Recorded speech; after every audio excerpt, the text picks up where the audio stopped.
morning, boys and girls. I'm unbundling myself here because today is the long-awaited, highly anticipated meeting with Meet the Author, Natalie Wexler.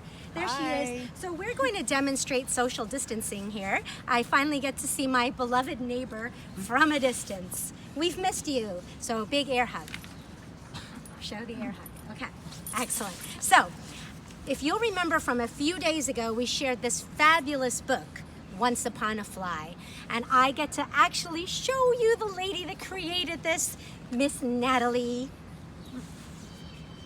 So Natalie has a really interesting job. She doesn't normally write and illustrate books. Neighbor Natalie is a psychotherapist, which means that she helps people learn to deal with their feelings. A really, really important job. Something you might want to think about one day, perhaps. But anyway, in the meantime, in Natalie's spare time, she is an artist and she paints beautiful, magnificent paintings. And then she put those skills to create something really special for children. So we're going to ask her a few questions about her book. Okay, Miss Natalie. First of all, what would you say inspired you to write this story, LaMouche? I was actually inspired by a fly. A long time ago, I had a fly that stayed in my apartment for about 2 weeks. Every time I thought he left, it turned out he was there, under the lamp, on the TV, on the mirror, and so I decided to write a book about the fly. That is so cute. I never knew that. So, about how long ago did you write the story, The Adventures of LaMouche? I wrote the story 15 years ago, which was a very long time ago, but it does feel like yesterday. Wow, that's before you guys were even born yet. Interesting. And then how did you pick this name, LaMouche? Okay, so LaMouche actually means the fly in French. And I'm originally from Quebec, and so we are mostly bilingual. And that was what inspired it. Plus, I also think it's a really fun word to say, LaMouche. I agree. I totally agree. I love saying LaMouche. I do it all the time. That's so true. So you're saying basically then the people that live in Quebec are French Canadians. Yes, and they most of them speak French and English. Yes. Interesting. Now, this part is really puzzling because in your job every day, you get to talk to grown-ups and help them with their feelings. And neighbor Natalie doesn't have any children of her own or any grandkids. So what made you write a children's book?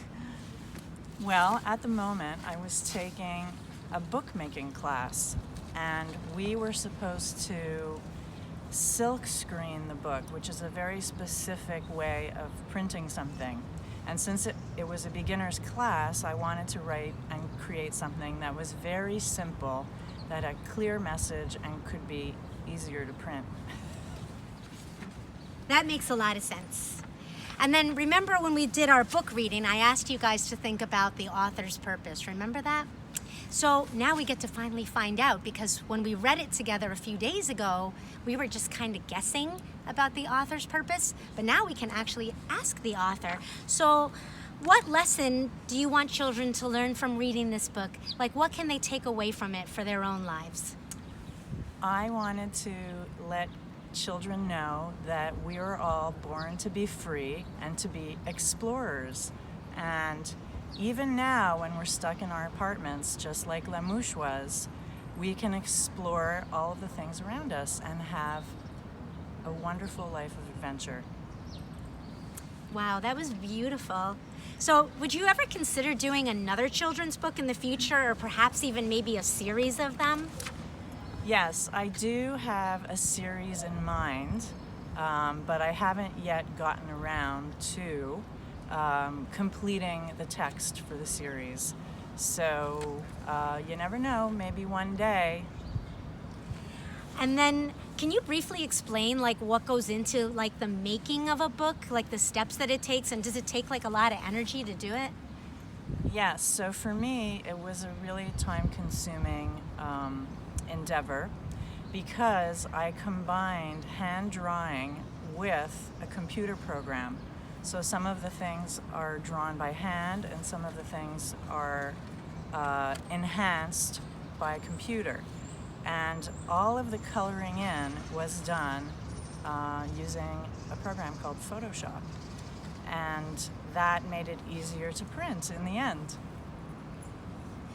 So I remember from the book that there was this cute little creature named Mimi, and Mimi's a dog. So I was wondering if you could tell us about your dog, and if we could meet Willow. Yes. So let's step around the bench for a second. Oh, Willow! Willow, come here, baby girl. Willow! Here, you can give her a cookie. Oh, that would be great. Kids, would you like to give the dog a cookie? Okay. Here, Willow. It's very important to give it with the open hand.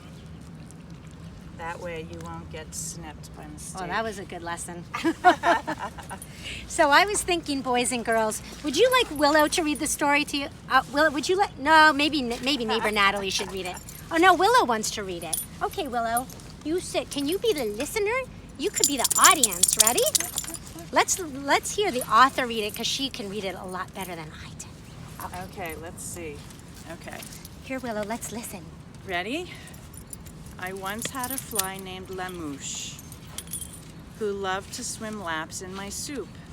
She tried to get inside the TV, flew circles around my dog Mimi.